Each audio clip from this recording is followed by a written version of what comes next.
ಏನು ಮಾಡೋ ಕೆಲಸ ಇಲ್ಲ ಈಗ. ಈಗ ಮಹಾರಾಜರು ಕೊಟ್ಟಿದ್ದರು, ಮಹಾರಾಜರು ಬಂದಿದ್ದಾರೆ, ಅವ್ರೇನೋ ಕಾರ್ಯಕ್ರಮಗಳು ನಡೆಸ್ಕೊಂಡು ಈಗ ಹೋಗ್ತಾ ಇದ್ದಾರೆ. ಇವನಿಗೇನು ಕೆಲಸ ಇಲ್ಲ, ಮನೇಲಿ ಕೂತಿರ್ತಾನೆ, ಏನೋ ಒಂದು ಮಾತಾಡೋ ಪ್ರಯತ್ನ ಮಾಡ್ತಾನೆ.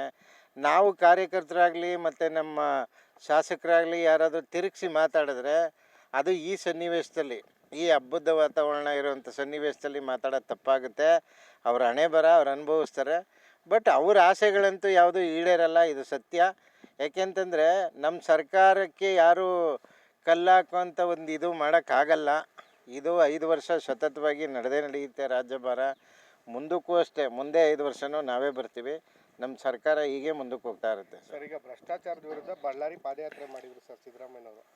ಅವರ ವಿರುದ್ಧನೇ ಭ್ರಷ್ಟಾಚಾರದಲ್ಲಿ ಅವರ ಒಂದು ತವರು ಜಿಲ್ಲೆಗೆ ಬರ್ತಾ ಇದ್ದಾರೆ. ಇವಾಗ ನಿಮ್ಮ ಕಾರ್ಯಕರ್ತರುಗಳೆಲ್ಲ ಸೇರಿ ಅವ್ರನ್ನ ಹಿಮ್ಮೆಟ್ಟಿಸುವಂಥ ಕಾರ್ಯಕ್ರಮಗಳಾಗುತ್ತಾ ಪ್ರತಿಭಟನೆ ವಿಚಾರದಲ್ಲಿ? ಸರ್, ನಾವು ಕಾರ್ಯಕರ್ತರು ಇರೋದೇ ಅದಕ್ಕೆ. ನಮ್ಮ ಸರ್ಕಾರ ಉಳಿಬೇಕು. ಅದರಲ್ಲೂ ಮಾನ್ಯ ಮುಖ್ಯಮಂತ್ರಿಗಳು ಸಿದ್ದರಾಮಯ್ಯನವ್ರ ಬಗ್ಗೆ ಕೀಳಾಗಿ ಮಾತಾಡ್ತಾ ಇದ್ದಾರೆ, ಅವಿವೇಕತೆಯಿಂದ ಮಾತಾಡ್ತಾ ಇದ್ದಾರೆ.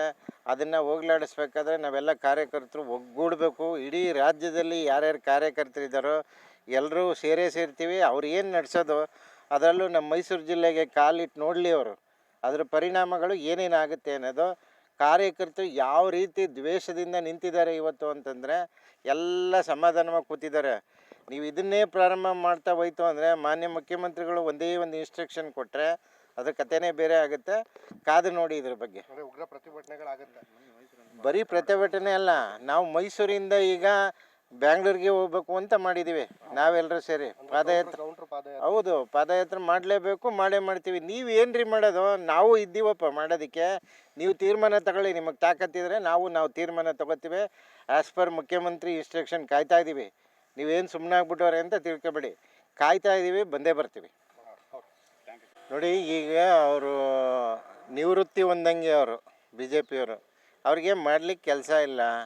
ಅವ್ರು ಏನು ಮಾಡಿದ್ರು ತಾನೇ ಏನು ನಮ್ಮ ಸಾಹೇಬ್ರದ್ದು ಮಾನ್ಯ ಮುಖ್ಯಮಂತ್ರಿಗಳದ್ದು ರಾಜೀನಾಮೆ ಪಡೆಯೋಕ್ಕಾಗತ್ತಾ? ಏನು ತಪ್ಪು ಮಾಡಿದ್ದಾರೆ ಅಂತ ಅವ್ರು ಕೊಡಬೇಕು? ಸಾಧ್ಯತೆಯೇ ಇಲ್ಲ. ಅವರು ಏನಾದರೂ ರಾಜೀನಾಮೆ ಕೊಡಬೇಕು ಅಂತಂದರೆ ಇರೋದೇ 2 ಆಪ್ಷನ್ನು. ಏನು ಅಂದರೆ, ನಮ್ಮ ಶಾಸಕರು ನಮ್ಮ ಬಳಿ 136 ಜನ ಏನಿದ್ದಾರೋ ಅವರಲ್ಲಿ ಹೋಗೋವಂಥ ಒಂದು ಸಂದರ್ಭ ಇದ್ದರೆ ಮಾತ್ರ ಅವರು ಹೋಗಲ್ಲ. 2, ನಮ್ಮ ಹೈಕಮಾಂಡಲ್ಲಿ ಏನಾದರೂ ತೀರ್ಮಾನ ತಗೊಂಡು ಮಾನ್ಯ ಮುಖ್ಯಮಂತ್ರಿಗಳೇ ನೀವು ಕೆಳಗಿಳಿರಿ ಅಂತಂದ್ರೆ ಮಾತ್ರ ಇದು ಒಂದು ಅವ್ರಿಗೆ ಯಶಸ್ವಿ ಸಿಕ್ಕೋದು BJPಯವ್ರಿಗೆ. ಅವ್ರು ಅಗಲ್ಗನ್ಸು ಕಾಣ್ತಾ ಇದ್ದಾರೆ. ಸೊ ಹಾಗಾಗಿ ಅವ್ರಿಗೆ ಯಾವುದೇ ರೀತಿ ಅಗಲ್ಗನ್ಸುಗಳು ಇದಾಗಲ್ಲ, ಅವರು ಶ್ರೇಯಸ್ಸಾಗಲ್ಲ.